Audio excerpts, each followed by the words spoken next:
বাইরে দেখো কেমন অন্ধকার, লাইট জ্বালানো রয়েছে তাই একটু পরিষ্কার দেখা যাচ্ছে। তো এখন হচ্ছে 5টা বাজে, মাকে যে 4:30 নাগাদ ডেকে দিলাম, রেডি হয়ে গেছে। এখন যাবে হচ্ছে গঙ্গা স্নান করতে। 5:50 ট্রেন ধরবে। দেখো মামিদের জানলাতে লাইট দেখা যাচ্ছে। মামিরা কি বেরিয়ে গেল? ও না, তো অটো আসবে তো। হ্যাঁ ঠিক আছে, সাবধানে যেও। তো মা এখন তো দাঁড়িয়ে আছে, আর আমি কিন্তু এখন আরেকটু ঘুম দেবো, কারণ এখন 5টা বাজে, অন্ধকার, আমি তো এখন উঠতে পারবো না। তো তারপরে আরেকটু ঘুম দিয়ে 6টা নাগাদ উঠবো। তো 5টার সময় উঠে মা চলে গেল, তারপরে আবার এই যে 6টার সময় উঠে গেছি। আর পাখি এসেছিলো, ওদের একটু খাবার দিয়ে নিলাম। আর তারপরে ঝটপট কাজকর্ম সেরে নিয়েছি, থালা বাসন মেজে নিয়েছি, বোতল ধুয়ে নিয়েছি, স্নান সেরে চলে এলাম। কারণ তাড়াহুড়ো করেই করছি, মিঠি উঠে যাবে যেহেতু ঘুম থেকে, বাবা বাজারে চলে যাবে, তো তার কারণে তাড়াতাড়ি সেরে নিলাম। তো এর মধ্যে উঠেও গেছে, আর দাদানুকে রাখলো, আমি বাকি সব কাজকর্ম করলাম। হ্যালো বন্ধুরা, good morning and welcome back to my channel. তো তোমরা সবাই কেমন আছো? আশা করি সবাই খুব ভালো আছো। তো দেখো, তিলক টিপ দেখে বুঝতেই পারছো পুজো দেওয়া হয়ে গেছে। এই যে আজকে আসনটা দেখো তো সুন্দর লাগছে, কারণ হচ্ছে আজকে পেয়েছিলাম বেশ কটা সাদা ফুল।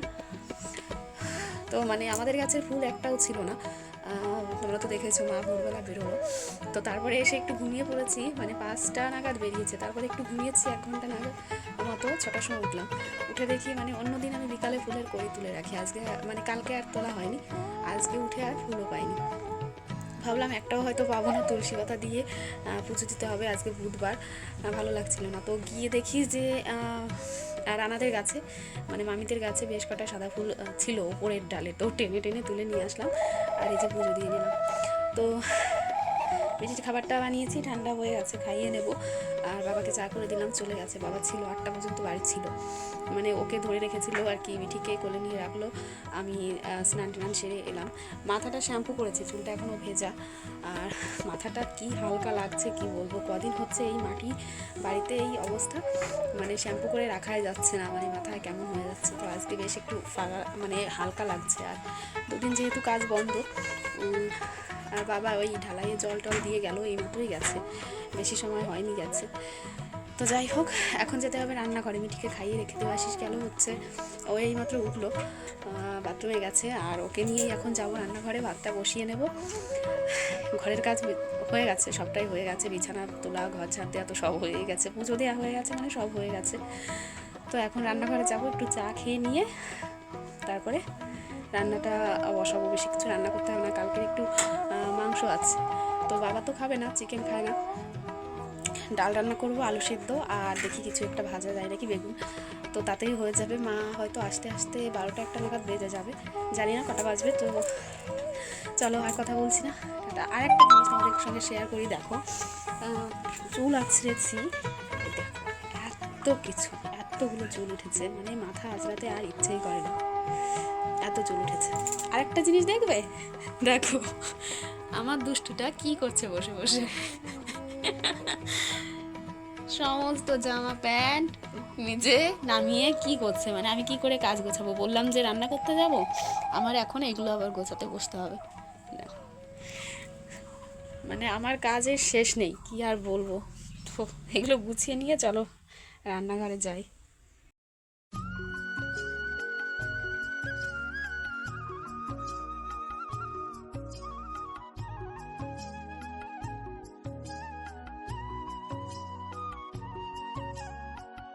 কি করছিস এইগুলো? আমি এখন এইগুলো গুছাতে বসবো? রান্না করব কখন? ভগবান, আর পারা যায় না একে নিয়ে। আমি চলে গেলাম রান্না। তো সমস্ত জামা প্যান্ট গুছিয়ে রেখে এই যে খাওয়াতে বসেছে। ওকে আর কি বলবো বলো, রাগও করা যায় না, আবার দুষ্টুমি দেখে মানে হাসিও পায়। তো এই যে খাইয়ে দাইয়ে দিয়ে, আর আজকে না সুজি ছিল না, তো ওকে একটু সেরিলাক্স বানিয়ে খাইয়ে দিয়েছিলাম। আর তারপরে জলটা ভর্তি করে নিচ্ছি, জলের বোতলগুলো সব ধোয়া হয়েছে, তো জল টল ভর্তি করছিলাম। আর দেবাশিস ব্রাশ করতে গেল, তো মিঠিকে নিয়ে গেল, তো কাকার সঙ্গে গেছে হচ্ছে বাইরে ঘুরতে, আর আমি এদিকে সমস্ত জলগুলো আর কি ভর্তি করে নিচ্ছি তাড়াতাড়ি করেই। তো এরপরে রান্নাবান্না করতে যাব। আজকে বেশি আর কিছু রান্না করব না, তোমাদের তো বললামই কালকে তরকারি ছিল, তো সেটাই গরম করে নেব। তো আর ডাল সিদ্ধ, আলু সিদ্ধ আর বেগুন ভাজা এই করলেই হয়ে যাবে। তো চলো রান্নাঘরে যাই।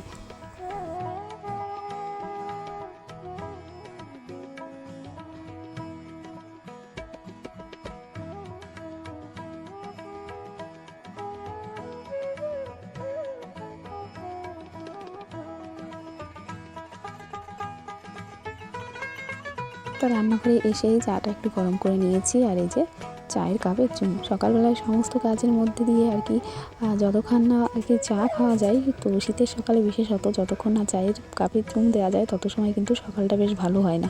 তো আমারটাও মানে শীতের সকালে চাটা খেতে বেশ ভালোই লাগে। তোমাদের কার কেমন লাগে অবশ্যই কমেন্ট করে জানিও। আর আজকে দেখো বাইরের ওয়েদারটা একদমই মেঘলা মেঘলা, রোদ নেই তেমন, মানে হালকা একদমই। তো মিঠি আমার কাছে বসে আছে নিচে, আর এদিকে আমি একটু চায়ে মুড়ি দিয়ে খেয়ে নিচ্ছি। তো এরকম চায়ের মধ্যে মুড়ি দিয়ে খেতে কিন্তু আমার বেশ ভালোই লাগে। তোমাদের কার কেমন লাগে অবশ্যই জানিও কমেন্ট করে। তো ওকে আগে একটু দিয়েছিলাম কিন্তু খাবে না বললো, কিন্তু যখন দেখলো যে আমি ওর চামচ দিয়ে খাচ্ছি তো তখন কোলে আসার জন্য বায়না। তো বেশি দিচ্ছি না, কারণ চায়ে ভেজানো মুড়ি, তো চাটা তো ওকে দিই না, মাঝে মাঝে আর কি ও দাদানের সঙ্গে যেটুকু খায়। তো রান্নাবান্না বেশি ছিল না, তো ওকে এই যে তাড়াতাড়ি করে স্নান করিয়ে ঘুম পাড়িয়ে দিয়েছি। আর এর মধ্যে দেখো মাও চলে এসেছে বাড়িতে, মানে রাস্তা থেকে আমি আওয়াজ পেলাম সেই জন্য আর কি ভিডিওটা আবার অন করে দিলাম। তো এই যে চলে এসেছে, আর বললো যে আসতে আরও মানে আগে চলে আসতো, কিন্তু আগের ট্রেনটা পাইনি। তো রানাঘাট থেকে 10:50 ট্রেনটাই আসলো, আর একটু গেছিলো একটা পিসির বাড়িতে ঘুরতে, তো সেই জন্য আর একটু দেরি হয়েছে। তো এখন বাজে প্রায় 12টা, তো 12টার মধ্যে চলে এসেছে। আর মিটিয়ে এসে পেলো না, জেগে নেই ও সকাল থেকে আর কি। ও ঠাম্মি ঠাম্মি বলে মানে খুঁজছিল ঠাম্মিকে, আর ঠাম্মিও দেখেনি। তো যাই হোক মাকে বললাম খাবে নাকি, তো মা বললো যে খেয়ে এসেছে এখন আর খাবে না। আর আমার খাওয়া দাওয়া হয়ে গেছে, এখন হচ্ছে মানে দেখি অন্য কি কিছু করা যায়। আর সারাদিনের কোনো ব্লগ করা হয়নি, তো একবারে বিকালেই চলে এসেছি এই যে রেডি হয়ে একটা মামার বাড়িতে। তো তো দেখো মিঠি এসে কি করছে, মানে দোলনা দেখেই পিপির সঙ্গে, এটা পিপি হয়, তো দোলনায় উঠে পড়েছে আর কত খুশি। আর আমরা এসেছিলাম হচ্ছে এই মামার বাড়িতে হচ্ছে গোপাল দেখতে, কারণ এই মামাদের হচ্ছে দোকান আছে, তো বললো বাড়িতে আছে গোপাল, তো একটু দেখে আসতে, একটু অর্ডার দিতে হবে। তোমরা তো জানোই আমাদের গোপালটার কী অবস্থা, তো তাই দেখতে এসেছি। আর এই যে এই দুষ্টুটা এখানে খেলা শুরু করে দিয়েছে আর কি দোলবাজিতে, দোলনায় উঠে। তো চলো এখন হচ্ছে গপুকে দেখে তারপরে আবার আমাদের বাজারে যাওয়ার তাড়া আছে, তো সেই কারণে তাড়াতাড়ি করে দেখে চলে যাব। তো মিঠি বসে বাইরে দোল খাচ্ছিল, আর আমরা এদিকে ঘরে চলে এসেছি হচ্ছে গোপাল দেখতে। তো মামির আসনেই গোপাল আছে, আর এটা না বেশ বড় ছিল, আর প্রায় অনেকটাই ওজন, প্রায় 1.5 কিলো।